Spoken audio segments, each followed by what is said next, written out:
à tous et bienvenue dans Quartier d'été. Aujourd'hui, on se retrouve devant la piscine olympique de Forbach.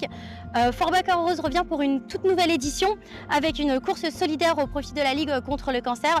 Tout à l'heure, nous recevrons Daniel Césarec pour nous parler de l'organisation de l'événement, ainsi que de Thierry qui viendra nous parler du côté sportif. Mais avant de poursuivre notre journal, place à la météo suivie des titres.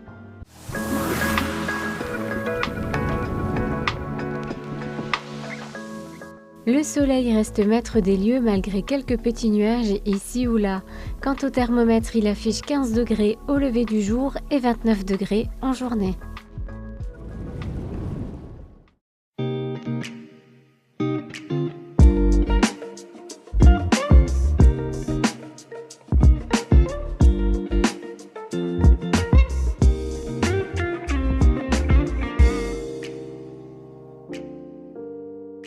Direction Bérennes-lès-Forbach pour une initiation aux arts du cirque. Coup de départ pour des jeunes saisonniers à Hambourg. À l'Institut médico-éducatif de Guise à Forbach, les élèves ont fêté la fin de l'année dans une ambiance champêtre.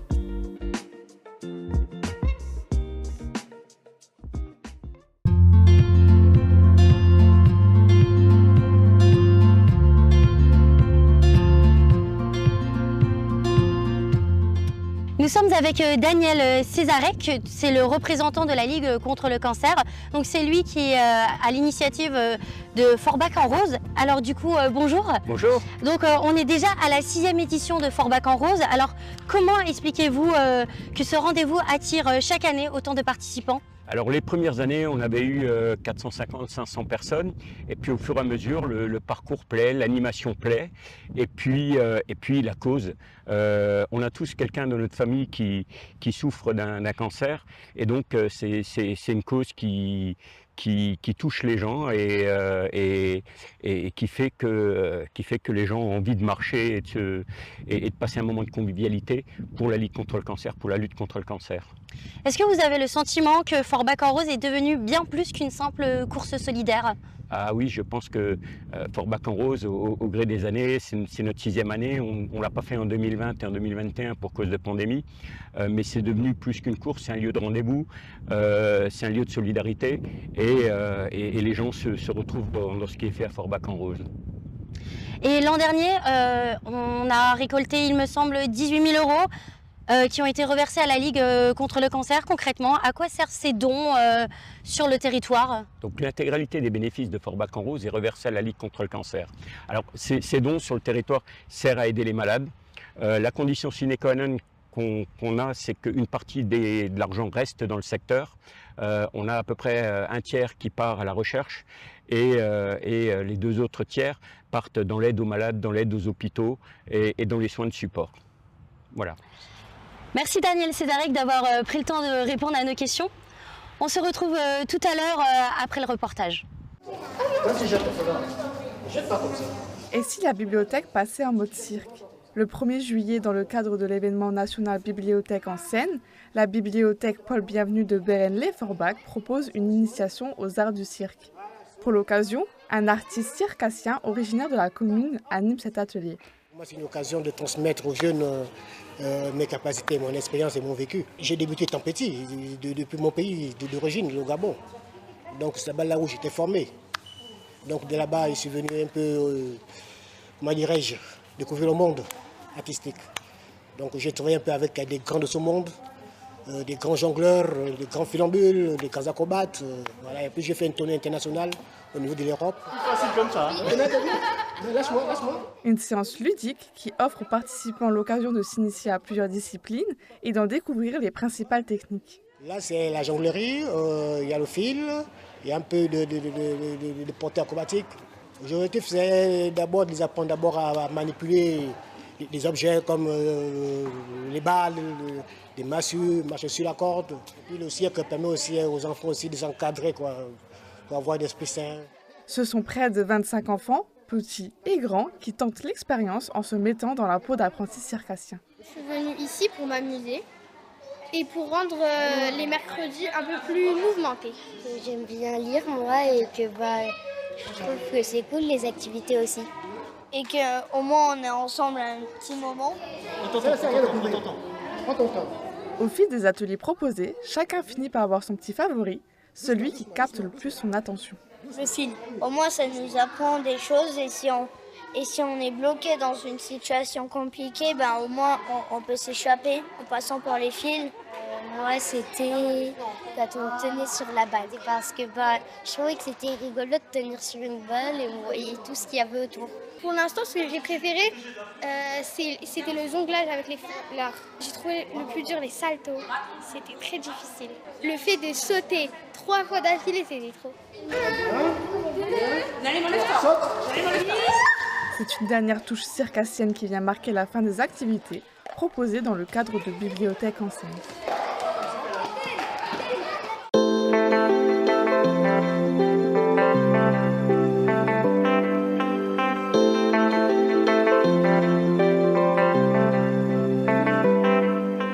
Nous sommes avec Thierry Fricker, donc c'est l'un des organisateurs de l'événement. Alors bonjour à vous. Bonjour. Organiser un événement qui rassemble à peu près 1000 personnes, ça représente quel travail en amont? En fait, c'est un travail en 3 parties. Ça démarre au mois de janvier. On commence à faire l'administratif pour la mairie. Au mois de mars, c'est la première réunion avec la mairie pour mettre un peu les choses au clair. Donc ça, c'est, je dirais, la partie logistique. C'est la mairie, c'est l'agglo, la communauté d'agglomération. C'est aussi Forbike, l'association des motards pour tout ce qui est sécurité. Donc on se réunit avec ces personnes pour essayer de mettre en place nos vœux à nous, ce que peut faire pour nous la mairie ou l'agglo, ou alors les motards, combien ils seront, où est-ce qu'ils vont se placer. Tout ça, ça se fait bien sûr en amont, ça se fait vers le mois de mars, mois d'avril. La deuxième partie, là, on entre déjà dans le vif du sujet avec le site qui redémarre au mois d'avril, avec les réseaux Facebook, Instagram, qui essayent de mettre en avant et les partenaires de l'organisation. Et je remercie d'ailleurs TV8 qui est aussi partenaire de Forbach en Rose. Et de mettre des informations sur les réseaux, d'informer les gens. Et bref, de se faire connaître, de gagner un peu en notoriété, pour essayer d'augmenter le nombre de participants, bien sûr. Et cette année, les participants emprunteront donc une boucle de 7 km. Est-ce que vous pouvez un petit peu redécrire le parcours et qu'est-ce qui fait la particularité de ce parcours? Cette boucle, elle est tellement bien qu'on la réédite tous les ans. Enfin, quand je dis qu'elle est tellement bien, il y a quand même un peu de dénivelé. Ça, c'est un problème, mais ne pas avoir de dénivelé à Forbach, ça veut dire longer la route nationale. Ça n'a pas un gros intérêt. Donc nous, ce qu'on essaie de faire, c'est d'avoir un parcours qui passe dans les coins sympas de Forbach, qui n'oublie pas de passer par la forêt, parce qu'en ces temps de canicule, c'est pas plus mal de traîner sous les arbres. Et enfin, de faire un tour au centre-ville pour montrer que Forbach, finalement, c'est pas mal comme ville. Et au-delà du parcours, quelles seront les animations et les dispositifs mis en place, notamment, comme vous venez de le dire, si les températures sont élevées? Alors, au niveau, il y aura forcément un ravitaillement qui se fera à mi-course à peu près, au bout de 4,5 km. Il y aura des bouteilles d'eau au ravitaillement à l'arrivée en pagaille. Donc de ce côté-là, on s'est largement approvisionné, là aussi, avec l'aide de partenaires. Et en ce qui concerne la buvette, j'espère qu'elle va bien fonctionner parce que c'est des sources de recettes qui vont être versées directement à la Ligue contre le cancer. Voilà. Merci beaucoup en tout cas d'avoir pris le temps de répondre à nos questions et on se retrouve dans quelques instants et tout de suite place au reportage. Pour les communes, l'été est aussi synonyme de travaux d'entretien. Pour les y aider, les mairies embauchent des saisonniers, des jeunes en contrat court qui profitent de leurs vacances scolaires pour gagner quelques sous. À Hambourg, la ville est passée de 4 saisonniers en 2016 à 14 cette année. Donc c'est des petites périodes de 15 jours. Alors pour moi c'est important qu'on les ait parce que pour les jeunes c'est une première petite expérience professionnelle. Ils emmagasinent un petit pécule également. Et puis pour les services, quelque part on s'est rendu compte que finalement on a quelques mains supplémentaires qui viennent aider dans les différents services, que ce soit administratif, que ce soit service technique. Donc voilà, c'est un vrai plus et puis tout le monde y trouve son compte, la collectivité comme nos jeunes et puis bien sûr leurs parents également.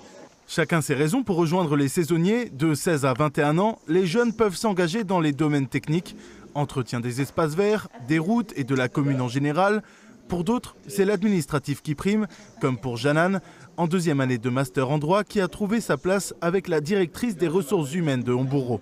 C'est une expérience qui est professionnalisante. Je découvre aussi un métier que je connais pas dans une collectivité territoriale, donc c'est aussi une autre approche du droit que j'étudie pas forcément non plus, et ça me permet d'appréhender des nouvelles compétences que j'ai pas forcément. Donc ouais, c'est une aubaine. Ouais.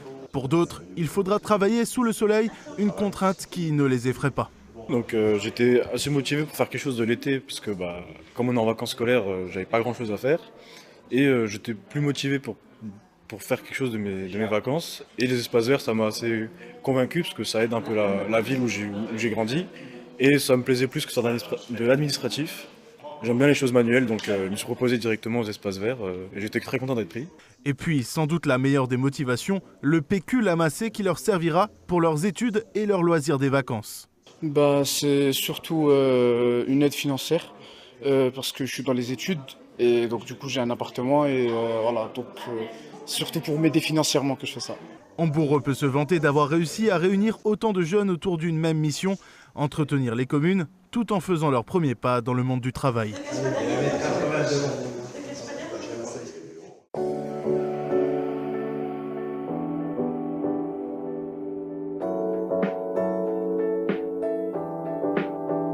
Nous sommes de retour avec Daniel Césarec. Alors, moi, ce que je voulais savoir, c'est par rapport aux inscriptions. Est-ce qu'on peut s'inscrire même jusqu'au dernier moment? Alors, on peut s'inscrire jusqu'au dernier moment. Actuellement, on peut s'inscrire donc à l'Office du tourisme, en ligne sur le site forbacenrose.com et à la boulangerie Cacopardo à Forbach-Bellevue. Et sinon, on peut s'inscrire sur place, sur le site, dimanche matin à partir de 9h30 et jusqu'au départ. Et j'ai cru comprendre que vous feriez aussi une vente de vêtements. Alors, ce n'est pas une vente de vêtements, c'est-à-dire que nous avons un t-shirt Forbach en rose. Les 750 premiers inscrits ont un t-shirt Forbach en rose. Ce t-shirt, ils peuvent le récupérer à partir de samedi matin 9h et ce jusqu'à 14h à l'Office du tourisme à Forbach. Et puis pour ceux qui n'ont pas de t-shirt, venez déguiser, venez avec le t-shirt de l'année dernière ou de l'année d'avant et venez participer à cette magnifique manifestation. Merci en tout cas d'avoir pris le temps de répondre à nos questions et tout de suite, place au reportage. Une fête de fin d'année aux allures de ferme. L'IME de Guise de Forbach organise sa journée festive annuelle, un événement clé qui permet de réunir l'ensemble des acteurs et partenaires de la structure autour d'un moment de partage. Donc, l'Institut médico-éducatif de Guise accueille des enfants et des adolescents, jeunes adultes en situation de handicap mental. Ici à Forbach, on accueille 80 enfants que nous accompagnons avec une équipe pluridisciplinaire composée de plus de 30 professionnels éducatifs, médicaux, paramédicaux, enseignants, professeurs de PS. Donc une équipe riche qui permet de travailler sur le parcours de l'enfant de l'âge de 6 ans jusqu'à l'âge de 20 ans, puis vers une orientation au secteur adulte ou secteur travail. Alors en fait, l'IME, ça sert à montrer une image positive et chez les 15-20 ans, la kermesse, c'est là où tout le monde aime bien profiter. Et moi, ce que j'aime bien, c'est regarder comment les camarades y dansent. Et j'aime tout. Vidéo, musique, sport ou équithérapie, l'occasion de présenter les projets de l'année, mais aussi de faire le bilan de longs mois de complicité.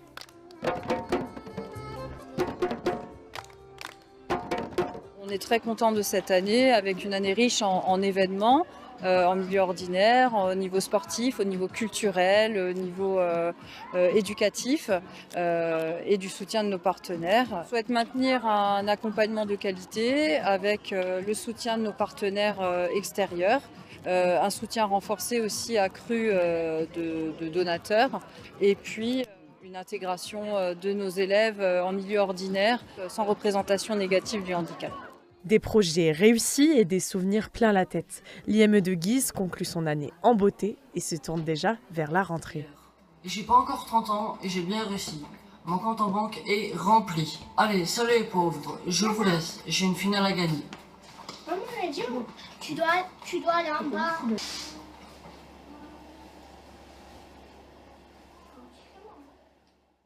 Et voilà, quartier d'été, c'est fini pour aujourd'hui. On vous souhaite un bon week-end sur TV8.